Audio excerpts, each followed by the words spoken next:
sobre una inquietud que tengo y me gustaría que hiciera un comentario al respecto, teniendo en cuenta lo que está allí en el libro escrito por usted y lo que estaba comentando ahorita sobre Eloy Alfaro.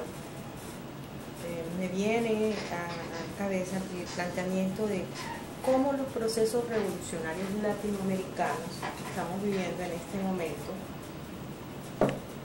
han incidido para que esa carga pesada, ese lastre que hemos traído históricamente a los países latinoamericanos con respecto al eurocentrismo y lo que se ha trabajado desde estos procesos bolivarianos con respecto a recuperación de nuestra identidad, recuperación de nuestra historia, al conocimiento de nuestra historia, a la sensibilización y a la socialización de toda esta cantidad de gente que hizo su gran aporte histórico, pero que fueron invisibilizados, fueron ocultados a todos los pueblos o a cada uno de los pueblos en Latinoamérica, porque en cada uno de nuestros países ha habido un líder, ha habido mucha gente que ha aportado un granito de arena a este proceso de querer transformar nuestros pueblos. Entonces, en síntesis, es cómo estos procesos revolucionarios han incidido entre ese lastre del eurocentrismo con nuestra identidad. Yo creo que estamos viviendo un momento fecundo en la historia de la América Latina, que es la descolonización del pensamiento ajeno y la valoración, el descubrimiento del pensamiento propio. Y el momento en que América Latina decide pensar con cabeza propia, y no solo pensar, sino actuar con cabeza propia, descubrimos la maravillosa posibilidad de que valoremos, por ejemplo, la significación gigantesca, descomunal, que el pensamiento de Simón Rodríguez tiene para la educación de nuestros pueblos. Ya dejamos de pensar en referentes ajenos a nuestra realidad, a nuestra cultura, a nuestro modo de ser, y valorizamos lo que significa, por ejemplo, la capacidad de Simón Rodríguez al pensar los procesos educativos. Y en ese sentido igual podemos afirmar lo mismo en la filosofía, en la economía, en la teoría política, en la teoría del Estado, en la sociología. Es decir, América Latina vive un momento especial, singular en la historia, donde podemos desarrollar el derecho y la necesidad de pensar con cabeza propia. Okay, perfecto. Bueno, por último, señor embajador, a ver, Venezuela ha tenido su propio proceso revolucionario, con sus aciertos y sus desaciertos, tal como decíamos en el inicio de la entrevista. Lo mismo ha ocurrido en Bolivia, en Ecuador, en Cuba, en todos estos países latinoamericanos, donde día a día el despertar de la conciencia latinoamericana está llevando a un proceso de unidad y de integración por el cual fue una de las banderas de Simón Bolívar, ¿verdad? Entonces, teniendo en cuenta su experiencia personal como nacional de Ecuador y la experiencia que usted ha tenido viviendo acá en Venezuela, ¿podría como hacer un paralelo entre el proceso revolucionario bolivariano y el proceso de revolución ciudadana en Ecuador? Yo creo que el proceso de la revolución bolivariana es singular por algunas características que quisiera señalar. El primero es que surge en el seno de las Fuerzas Armadas venezolanas. Un proyecto político que surja en las Fuerzas Armadas, con sus oficiales, con su tropa, que se desarrolle como un proceso de reflexión, de asimilación y de crecimiento de la conciencia dentro de las Fuerzas Armadas, es singular en la historia. Singular en la historia.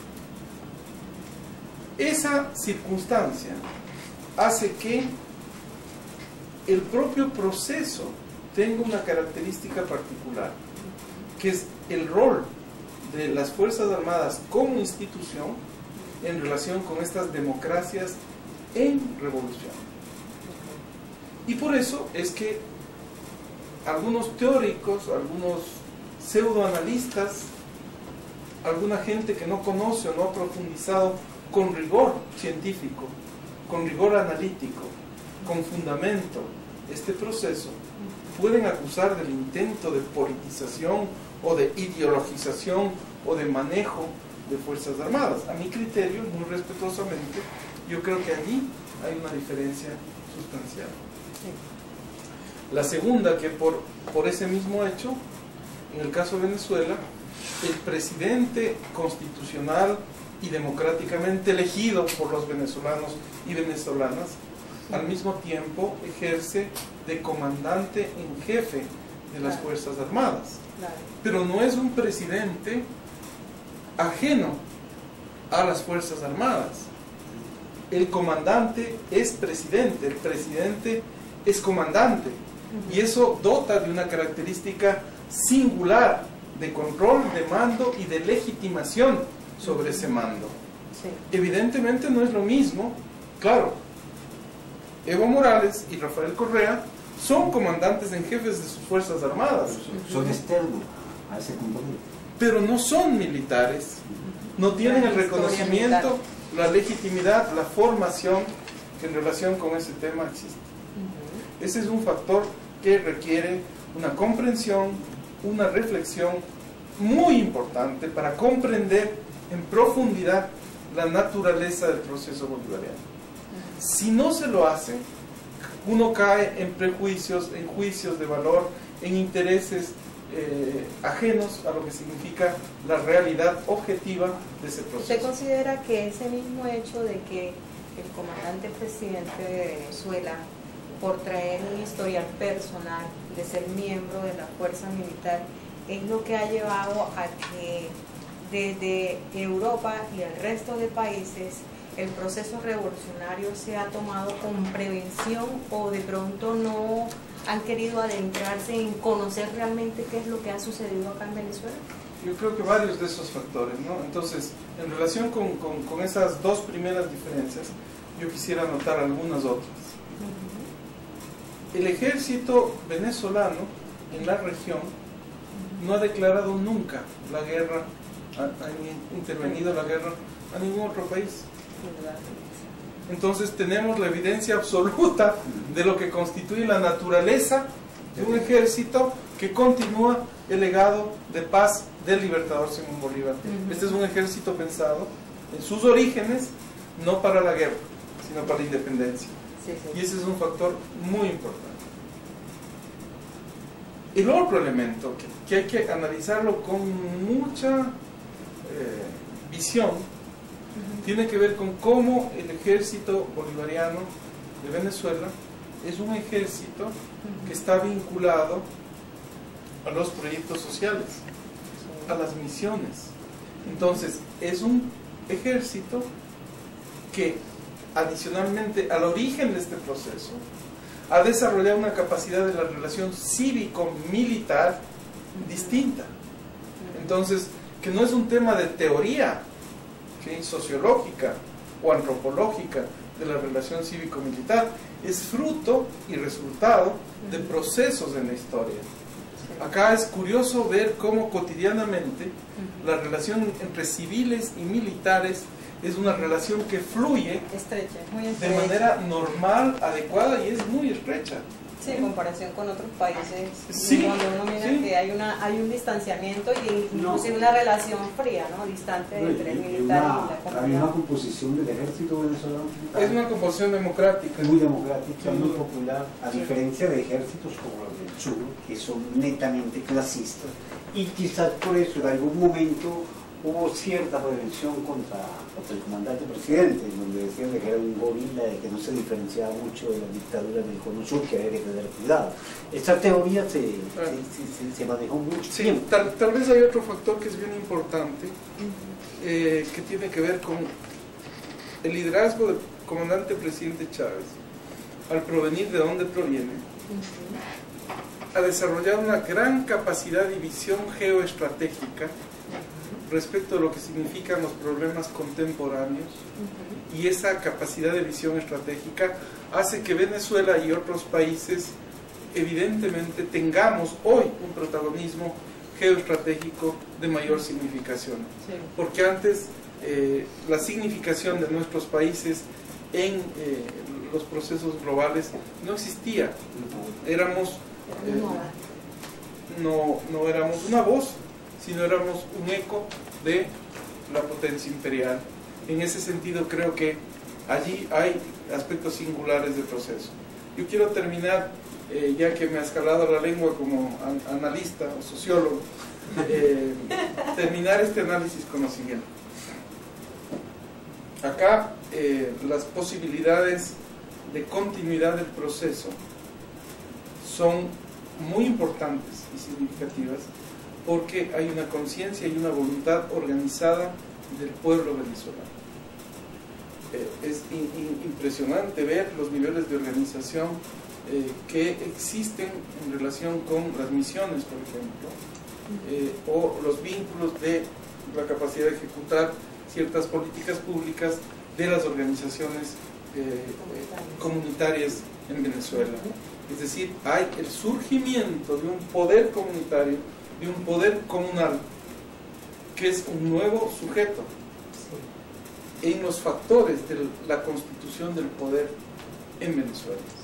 Y eso es notable, hace parte de un proceso, hace parte de un tiempo histórico, hace parte de ese arado y de los frutos, pero es evidente que está ese proceso, que existe ese proceso. Entonces, todas esas son características singulares de Venezuela.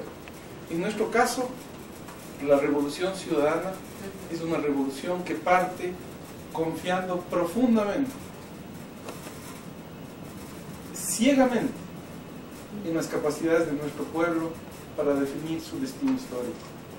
Por eso nos llamamos, tenemos nombre y apellido de Revolución Ciudadana, donde reconocemos el papel fundamental en el proceso de esta historia contemporánea a los ciudadanos, a su capacidad organizativa, a sus posibilidades de ejercer poder ciudadano, de generar conciencia y organización ciudadana, de desarrollar las capacidades no solo de reivindicar derechos, sino de ejercer derechos a través de las formas de organización, de reconocer nuevos sujetos de derechos en relación con pueblos indígenas, con mujeres, con jóvenes, con gobiernos locales, en recuperar la capacidad de administración y de gestión del Estado para representar ese interés público, en lo que constituye la posibilidad de descentralizar y de reorganizar la administración y gestión del Estado, en pensar los temas de eficiencia, de eficacia, respecto de lo que constituye el modelo de organización del Estado. Una cosa muy importante que busca caracterizar nuestra revolución ciudadana tiene que ver con un nuevo modelo de desarrollo, un modelo de desarrollo centrado en el buen vivir, que supere el extractivismo y la dependencia de la matriz petrolera y desarrolle capacidades de producción, de productividad, de distribución y de consumo sostenible y sustentable para enfrentar aspectos que tienen que ver con lo más salvaje del capitalismo, que es el neoliberalismo. Y en relación con eso, entonces, nuestra confianza absoluta en el pueblo, en las capacidades de organización y de destino que quiera dar el pueblo ecuatoriano a esta revolución ciudadana, que es una revolución en ciernes, que es una revolución que comienza a dar sus primeros pasos, sus primeros frutos, y es evidente que en 5 años de la revolución ciudadana el Ecuador se ha transformado esencialmente en relación con lo que constituía un Ecuador sometido, un Ecuador cabizbajo, un Ecuador meditabundo, un Ecuador sin identidad, sin dignidad en la historia. Las nuestras son revoluciones que representan la dignidad de los pueblos, y sus liderazgos representan a pueblos dignos. Y en ese sentido, haber recuperado la dignidad para nuestros procesos, hace que nosotros representemos y nos veamos reflejados también con lo que hoy significan los indignados en el mundo, que enfrentan al neoliberalismo, que enfrentan al capitalismo. Y en ese sentido las nuestras fueron revoluciones cuyos orígenes son exactamente los mismos, los que hoy nuevamente insurgen los pueblos en todo el mundo por recuperar una capacidad de ser digno. Ramón, Gracias. Encantada. Gracias, un placer. Muchísimas gracias. Gracias a ustedes.